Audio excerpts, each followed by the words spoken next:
correction d'exercice 4, une histoire de pollution. En 2020, un paquet de 20 cigarettes coûtait environ 9,50 €.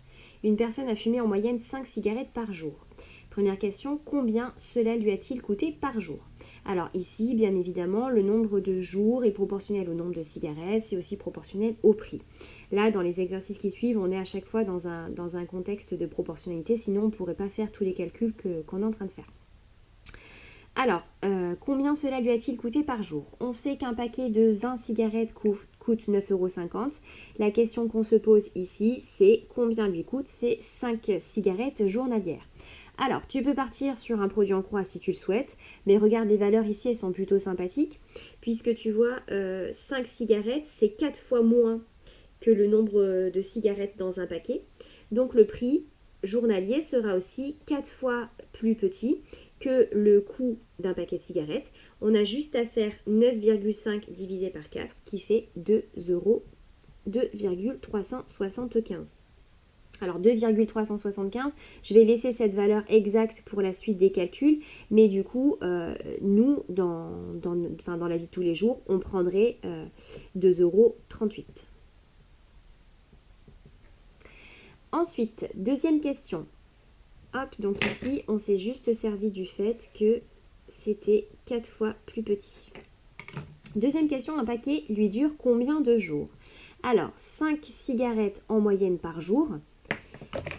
Et comme un paquet en contient 20, c'est-à-dire 4 fois plus, donc le nombre de jours sera lui aussi multiplié par 4, et donc on obtient 4 jours. Tu vois ici, c'est beaucoup plus rapide que de te lancer à faire 1 fois 20 divisé par 5. Ou pire encore, de faire 1 fois 9,5 divisé par 2,375 pour retrouver ton 4 ici. Troisième question, combien de cigarettes a-t-elle fumé en un an? Bon, on sait qu'elle fume 5 cigarettes par jour. 365 jours, hop là, dans une année. Une année, c'est donc 365 fois plus de jours. En moyenne, elle aura donc fumé 365 fois plus que ces 5 cigarettes journalières. On a juste à faire 5 fois 365 qui fait 1825. Voilà, et enfin dernière question, combien cela lui a-t-il coûté à l'année? Eh bien là pareil, on a un montant de 2,375 € pour un jour, donc sur un an ce sera 365 fois plus important. Tac, on remultiplie par 365. Alors 2,375 fois 365, donc là c'est pareil, la valeur exacte c'est 866,875, mais nous dans notre contexte, eh bien on va arrondir à 868,88 €. Donc c'est quand même un sacré budget, le budget cigarette pour un an de cette personne est quand même assez conséquent. Hein. Tu peux en remplir des caddies de course avec 866 € et quelques.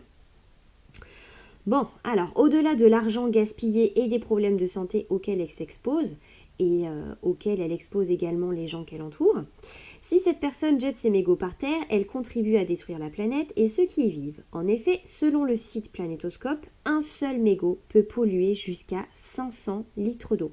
Je ne sais pas si tu te rends compte de la quantité, 500 litres d'eau.